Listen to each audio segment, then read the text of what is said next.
You're a virgin who can't drive. Let's start with Sydney Sweeney. And honestly, she's the perfect case study for what we're doing here. Because Sydney is incredibly talented, but her range exists within very specific parameters. With 56 acting credits and counting, Sydney has built her reputation on one thing: mastering the art of barely contained emotional devastation. You know that look. The one where she's been verbally destroyed by everyone in her life and she's fighting not to completely fall apart? One Letterboxd reviewer nailed it. Sydney excels at that "I just got yelled at by both my parents and my teacher and my siblings and my dog. I'm trying not to break down" energy. And she's phenomenal at it. Her breakout moments prove this perfectly. In Euphoria's second season, she delivered what many consider a bravado performance as Cassie, a character spiraling through anxiety, desperation, and self-destruction. Then there's The White Lotus, where she played Quinn as this sardonic, manipulative teenager with layers of complexity beneath the surface.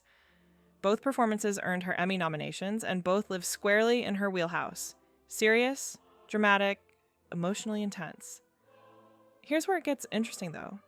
Sydney has what some call feminine rage down to a science. She can communicate anxiety and internal turmoil better than almost anyone her age. In reality, she completely stripped away her typical aesthetic and delivered something subtle and devastating. The film demanded restraint, and she delivered it beautifully. But here's the limitation, and it's a significant one. Sydney's natural speaking voice is this flat, almost monotone delivery that can make her sound disingenuous when the material doesn't call for that specific energy. Some critics have dubbed her Sydney Screamy because her emotional peaks often involve literal screaming, which works brilliantly in dramatic context but becomes a crutch elsewhere. The comedy problem is real. Anyone But You exposed this pretty clearly. She simply doesn't have the timing or charismatic energy that romantic comedies demand. There's a completely different skill set required for comedic acting, and Sydney hasn't developed those muscles yet. Her delivery style that works so well for portraying internal conflict actually works against her in lighter material. But here's what's crucial to understand. This isn't necessarily a problem.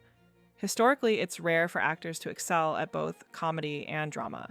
Sydney has found her lane: indie films, serious character studies, roles that require emotional depth and psychological complexity. She should lean into that instead of being pushed into projects that don't match her natural abilities. At 27, Sydney Sweeney has time to expand her range if she chooses to, but right now, she's already mastered something that many actors never figure out: how to make internal emotional states feel viscerally real on screen. That's not a small thing. That's actually pretty extraordinary. The question isn't whether Sydney has range in the traditional sense. The question is whether the range she has is enough to sustain a meaningful career. And based on what we've seen so far, the answer seems to be yes. Zendaya, the face of a generation. But can she really disappear into a role? Zendaya is arguably the Gen Z it girl. She's got the Emmys, the Golden Globe, the Vogue spreads, the red carpet dominance, and the kind of magnetic charisma brands would auction their souls for. But when we strip away the star power, here's the question: how deep does her range go? Her defining role is still Euphoria's Rue Bennett, a twitchy, erratic, emotionally shredded teenager navigating addiction. It's messy, it's raw, and to her credit, Zendaya really brings it. It's the kind of performance that grabs awards attention because it feels bold. Screaming, crying, relapsing. It's dramatic, but drama doesn't always mean range. When you look at the full picture, you'll notice something. Zendaya often plays a version of herself. She leans heavily on two core expressions: the judgmental grumpy face and the "I'm done" deadpan, and those stock reactions show up everywhere. Dune, Challengers, even Spider-Man. Subtlety is tough, but when it becomes repetition, you wonder whether the toolkit is just limited. Take Dune, Part 2. The world is vast. The stakes are high. But Zendaya's performance, it's small. She looks perpetually annoyed, her line delivery flat, her expressions locked in that now iconic underbite squint. The nuance of Chani's spiritual devotion to Paul from the books? Nowhere to be found. She doesn't even bother adopting a Fremen accent. It's just Zendaya doing Zendaya. And when placed next to actors like Rebecca Ferguson, Austin Butler, or even Timothée Chalamet, she fades.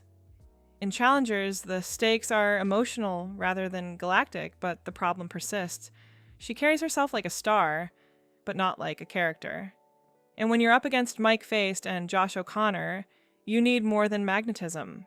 You need precision and emotional texture. Zendaya's performance often felt too young, too shallow, too polished. To be fair, she's improving. She's still early in her career, and the transition from Disney-trained performer to serious actor is steep. Euphoria shows what she can do when the material fits, and she's magnetic enough that people want her to win. But right now, Zendaya's not shape-shifting. She's not disappearing into characters. She's building a brand, and that's not the same thing. So, does Zendaya have range? Not really, not yet, but she has potential. And if she spends more time in acting classes, particularly in voice work and character study, she could make the leap from movie star to real actor. She's not overrated, but she is, perhaps, over-publicized for the level she's currently at. The jury's still out, but we're watching. There's a strange paradox when it comes to Alexa. On one hand, she's one of Euphoria's breakout stars, effortlessly iconic as Maddy Perez with a performance that radiates attitude, vulnerability, and quiet control. On the other, her acting resume is bafflingly sparse. Since her rise in 2019, she's been in only a handful of projects. The question is, why? Demie's portrayal of Maddy wasn't just convincing. It was magnetic. She worked closely with the show's makeup team and even crafted mood boards for the character, proving she wasn't phoning it in. Critics praised her intensity, and fans couldn't get enough. And yet, since Euphoria Season 2, she's done exactly one other acting role. A short, surreal turn in Phantasmas. That's it. Blink, and you missed it.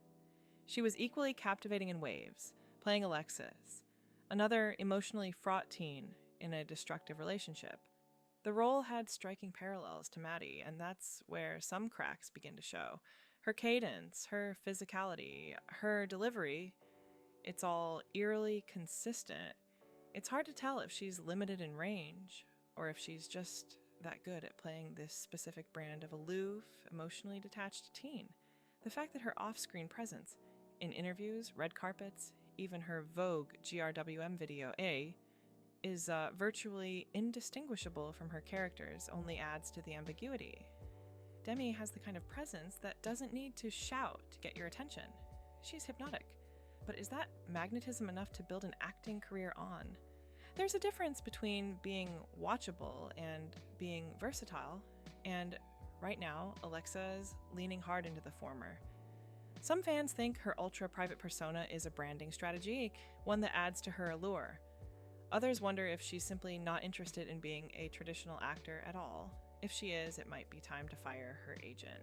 If she isn't, well, maybe mystique is the whole point. One thing's clear. Alexa Demie has something, but whether that something translates into a dynamic acting career depends entirely on what she chooses to do next, and how willing she is to stretch beyond the persona we already know too well.